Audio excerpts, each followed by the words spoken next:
Good morning class, I am Mubin Fatma from Bharat Study Circle. I am here to teach you home science of class 10th. Now start with the chapter number 2, investment of saving. बेटा आपके जो इसमें multiple choice question हैं आपके true false हों या फिर the blanks ऐसी कोई भी एक्सरसाइजेज आती हैं तो उनको आपको याद करना पड़ेगा। आप इनको अच्छे से लर्न कर लो और जो बाकी थ्योरेटिकल चीज़ें हैं वो मैं आगे आपको पढ़ाती हूँ। Okay students, let's move on the very short answer type question of chapter number 2।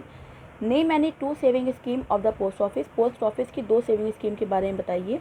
पहला है post office time deposit scheme. Post office की टाइम डिपॉजिट स्कीम एक ये स्कीम होती है और 5 year post office recurring deposit scheme और 5 year post office recurring deposit scheme. ये 2 स्कीमों के नाम है जो आपके स्कीम्स के नाम हैं जो आपके पोस्ट ऑफिस में आपको प्रोवाइड करी जाती हैं। Next question, what do you mean by किसान विकास पत्र। किसान विकास पत्र क्या होता है? किसान विकास पत्र is a scheme started by government of India in which money becomes double in 7.5 year. किसान विकास पत्र एक स्कीम है जो हमारे देश की सरकार ने पोस्ट ऑफिस के ज़रिए चलाई है जिसमें आपका पैसा 7.5 साल यानी कि 7.5 ईयर में डबल हो जाता है। This deposit money is use by the government for various development activities. ये पैसा जो आप 7.5 साल के लिए गवर्नमेंट के पास, सरकार के पास पोस्ट ऑफिस के बाद जमा कराते हो, इस पैसे का सरकार कुछ आने वाले समय में इसको गवर्नमेंट एक्टिविटीज़ जो हैं उसमें लगाती हैं, उसका यूज़ करती हैं। 7.5 साल के बाद इसका पैसा 10 डबल होकर आपको मिल जाता है। फिर आपका क्वेश्चन आता है, right the name of 2 institution where your saving can be kept safe. 2 institution के नाम बताइए जहाँ पे आपकी सेविंग्स जो होती हैं, जो आप पैसा बचाते हो, वो सेव रहती हैं। Bank and post office are 2 institution where our saving can be kept safe. Bank और पोस्ट ऑफिस 2 ऐसी संस्थाएं हैं जहाँ पे हमारा पैसा सेव रहता है। What is saving? सेविंग क्या होता है? It is a part of income which is kept for future need, यानी कि ये हमारे इनकम का वो हिस्सा है जो हम अपने भविष्य के लिए सुरक्षित करके रखते हैं। Next question, what do you mean by willingness to save. Willingness मतलब क्या होता है? Willingness to save means desire to save money, यानी कि पैसे को जमा करने की जो इच्छा होती है, पैसे को बचाने की जो इच्छा होती है वो आपकी क्या होती है? डिज़ायर, यानी कि एक विलिंगनेस मानी जाती है, इच्छा मानी जाती है। ये it is an important factor which affect saving. ये हमारी सेविंग को अफेक्ट करती है, ये बहुत इंपॉर्टेंट फैक्टर होता है। A person has power to save he can not save wants of willingness, यानी कि वो पर्सन जिसको पास पावर है सेव करने का लेकिन सेव नहीं करता है, यानी कि उसके पास उसको सेव करने की इच्छा नहीं है। Next, move on the next question, what is the main M of saving. Saving करने का मेन मकसद क्या होता है? A person regular monthly income falls down when the retire of from service, यानी कि एक पर्सन की फैमिली इनकम जो होती है वो फॉल डाउन होने लगती है, यानी कि गिरने लगती है। तब कब गिरने लगती है? जब वो पर्सन रिटायर हो जाता है। Money save under provident fund scheme और insurance scheme help in overcoming this financial difficulty. और जब रिटायरमेंट के बाद आपके पास पैसा कम हो जाता है, इनकम कम हो जाती है, पेंशन मिलती है, उस टाइम पे जो पूरी लाइफ का जमा किया हुआ पैसा प्रोविडेंट फंड में आप जमा करते हो, इंश्योरेंस स्कीम डालते हो और इन्वेस्टमेंट जो करते हो, वो पैसा उस डिफ़िकल्टी से उभरने का काम आता है। इसलिए सेविंग जो है बहुत ज़रूरी है, यानी कि एक भरी बरसात में एक अम्ब्रेला की तरह काम करती है सेविंग, जो आपको भरी बरसात में बचाने का काम करती है।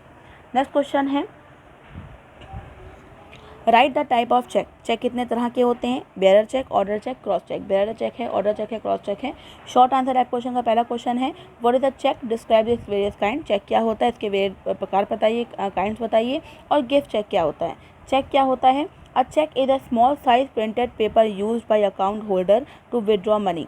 चेक एक स्मॉल साइज यानी कि छोटा एक प्रिंट करा हुआ पेपर होता है जो अकाउंट होल्डर, बैंक में जिसका अकाउंट होता है वो अकाउंट होल्डर यूज़ करता है पैसा विड्रॉ कराने के लिए और उस पर्सन को पैसा देने के लिए जिसका नाम पे की जगह पे लिखा हो।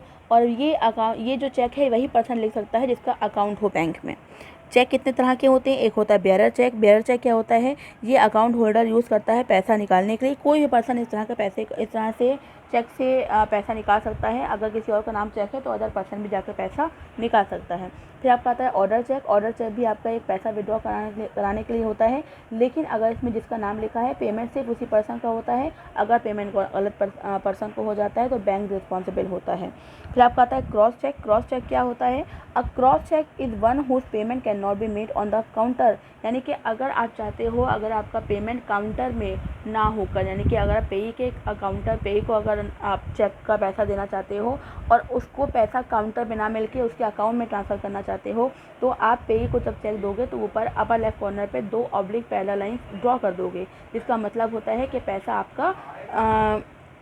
आपका अकाउंट में ट्रांसफ़र हो गया।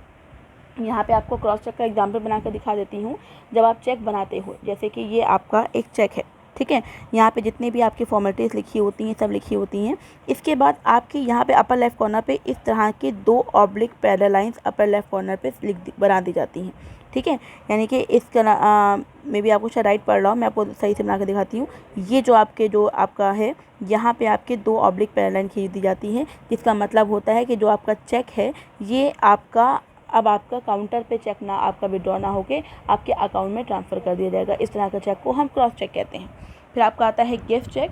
It is the cheque given by a bank gift cheque of denomination of ₹11, 31, 25, 51 and 200 are issued to be paid to a person on his birthday.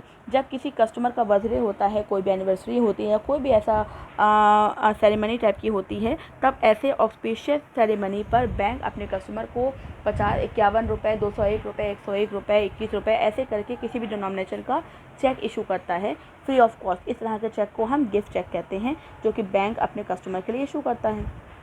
Now let's move on the next question. What is the difference between a passbook and a cheque book. Passbook और cheque book में क्या फ़र्क होता है। Passbook it is a small booklet which is given to a person opening account in bank और post office. ये post office और bank दोनों जगह दी जाती है। जब कोई कस्टमर बैंक या पोस्ट ऑफिस में अकाउंट खोलता है तो छोटी सी बुकलेट दी जाती है जिसमें पूरा ट्रांजैक्शन का स्टेटमेंट होता है। चेक बुक एक स्मॉल बुकलेट होती है, हर चेक पे नंबर दिया होता है। ये बैंक को ये कस्टमर की फैसिलिटी को प्रोवाइड किया जाता है ताकि घर पे से अपना पैसा विड्रॉ करा सके। पासबुक एक स्टेटमेंट होता है, जितने भी आपने ट्रांजैक्शन करे हैं उन सबका स्टेटमेंट पासबुक में लिखा होता है। और जो आपका वो होता है चेक जो होता है, इसमें आपने जितनी भी पैसा विड्रॉ कराना है, एंट्रीज करानी है, वो सब आपके चेक में लिखा होता है। One can know he saving detail by a passbook. Passbook के जरिए अपनी सेविंग, आपकी जितनी भी बैंक की डिटेल है, ट्रांजैक्शन, उनके बारे में इंफॉर्मेशन मिल सकती है। चेक बुक इस तरह की कोई इन्फॉर्मेशन नहीं देता है, वो सिर्फ पैसा विड्रॉल के लिए बनाया जाता है। पासबुक में not cause any loss to the account holder. Passbook से अकाउंट होल्डर को कोई लॉस ना होता है, लेकिन अगर चेक खो जाता है तो चेक बुक से अकाउंट होल्डर को हैवी लॉस होने की संभावनाएँ रहती हैं। ओके स्टूडेंट्स, यहाँ पे आपका चैप्टर नंबर 2 क्लियर होता है। जो भी क्वेश्चन है, कोई भी क्वेरी है, कोई भी प्रॉब्लम है, प्लीज़ मेरा ऑनलाइन क्लास अटेंड करिए और वहाँ पे आके अपनी क्वेरी को सॉल्व करिए। आई होप आप सबको चैप्टर नंबर 2 काफ़ी अच्छे समझ में आ गया होगा। Thank you so much.